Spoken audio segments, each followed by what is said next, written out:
out to Ancira Salsa from Facebook, and today's video is entitled Ancira Hot Sauce Explained, where I'll cover how we started from our grandparents' kitchen all the way into your pantry.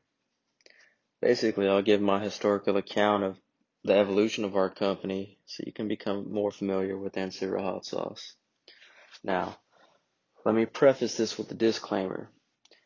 This style of video going forward will be calm, relaxing, something where you can sip your pecan coffee to, maybe heat up some blueberry tea, crack a cold one, nothing cringe, nothing corny. It's just a story and some salsa. We hope you enjoy.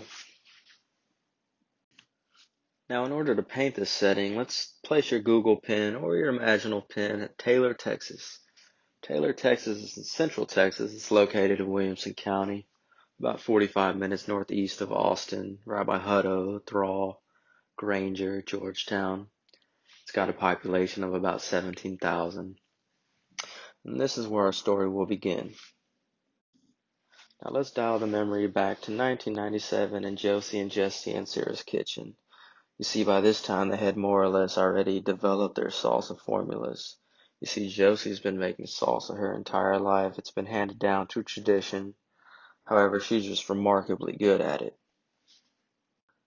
Now, what you have to understand about salsa and Mexican food, in Texas in general, is that it's everywhere. You're almost inundated with it. I mean, you've got your local breakfast taco spots, your taco truck, your taco trailer joints. You've got Austin, San Antonio, the Valley, El Paso. I mean, there's great Mexican food and salsa everywhere. However, despite that, just Josie and Jesse's salsa is so good that, well, this was back in 1997. Well, now it's 2020 and I'm still talking to you about their salsa in a company setting. It's that good. It stood the test of time.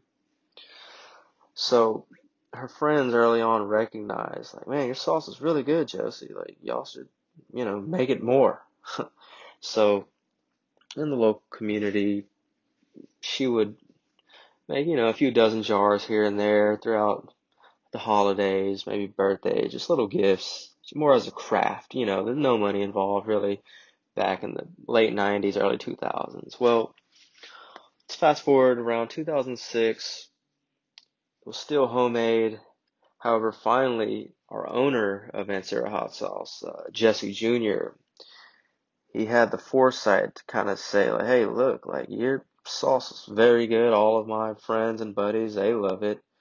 Um, I think we can possibly make something out of this, So I think he invested in some labels, got those printed on jars, and he's like, look, y'all should go out and tour little festivals and fairs, the ones in historical Texas districts, Georgetown, Taylor, Rockdale, similar to like little barbecue cook-off style where the locals will come out and sell their products. Everyone has a good time. So they do that.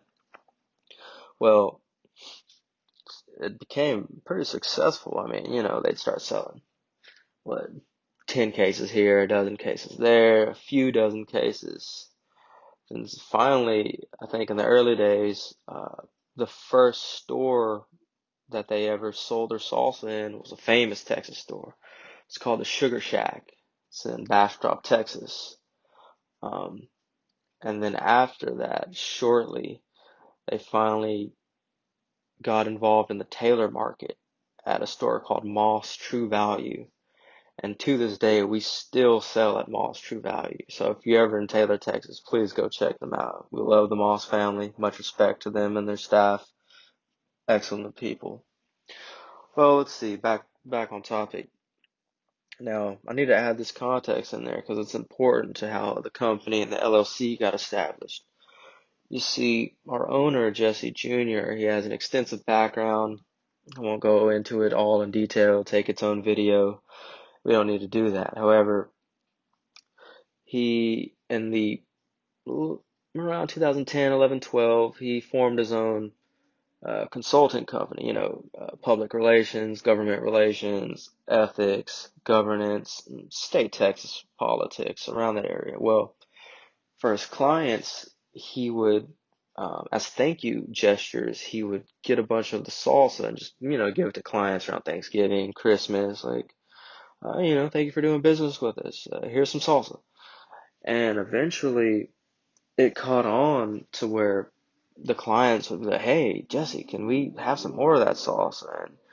And he was like, yeah, sure. We'll place more orders, more orders. Well, throughout all this time, it was just my grandparents, Josie and Jesse, in their kitchen, making a bunch of salsa. This was all out of pocket.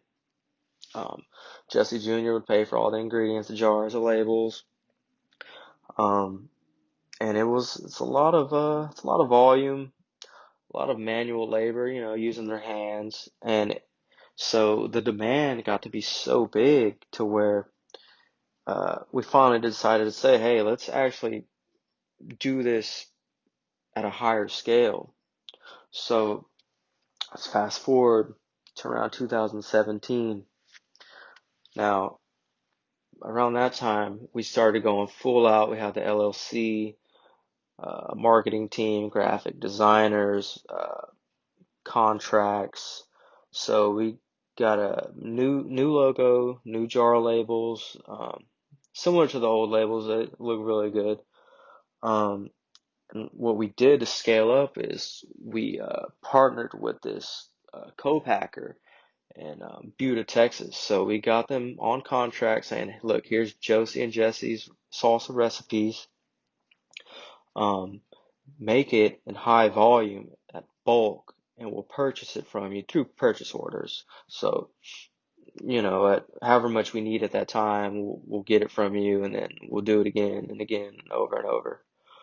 Well, as most of you know, it's very tough to keep the fidelity of the flavor once you make it in bigger batch, bigger bulk. I mean, it's very tough. So we have 5 flavors. Now, 4 of them, they've pretty much kept their integrity of the flavor of the original recipe. However, there's one, it's called the 6-pack, and this salsa has 6 different peppers, thus called the 6-pack. That was the only one where it tasted different than how my grandparents made it. So, what we did cleverly is we switched one pepper. We switched it, I think, to a chipotle pepper, and everyone fell in love with it. It's very unique. It's not your average restaurant table style salsa. It's more robust. It's more zesty. It's actually more dynamic, so you can eat it with different foods, not just Mexican foods. I'll do another video on every flavor profile, but anyways, back on topic. So we scaled up, right? We got large batches. We got new labels. Well, 2018 comes. We finally get like a formal Facebook page. We're starting to get our name out there. More orders. However, this was all by hand. We had to pay for the shipping, which is super expensive. Because, think about it. It's glass jars, it's weight, costs a lot of money. So eventually we got so much demand to where now we are able to actually partner with a shipping logistics company. So instead of our team or our owner, packaging and wrapping and going to the mailbox every day to ship, hundreds of jars of salsa all the time, we have a professional logistics company that will handle that for us. And we're integrated with them through our new website. See, we barely got our website in 2020. So it just shows you how far we've come. So now you can get our salsa online to your doorstep very quickly. You can order all 5 flavors. We even have merchandise. On Facebook, we have close to 5,000 friends. We're now on Instagram, going to be on TikTok. We are now on YouTube, as you can see. We're on all platforms. Looking forward to growing even more. Also, you can pick up our salsa in different stores. I think we're currently in close to 6 or 7 local retailers. In the future, we hope to be in bigger markets, not only in Texas, but on the West Coast. Lately, the trends that I've been seeing on more of the marketing side is we've got a bunch of new customers in New York, Miami, Pittsburgh, and New Mexico. So we're going to start strategizing to hit those areas a little harder. Um, Hopefully you'll see some more Ancira Salsa near wherever you're from. But yeah, that's my historical account so far. I may have left a few details out, but we just want you to become more familiar with our family-owned and operated company based out of Taylor, Texas. And yeah, after this video, if you could, go to our website at ancirasalsa.com. Try all 5 flavors. We have the mild, the green, the 6-pack, the hot, and the habanero. They're all unique. None of them taste the same, so you have to try all 5 of them. They're all different. But yeah, thank you for your time today and look forward to seeing you on the next episode. Thank you.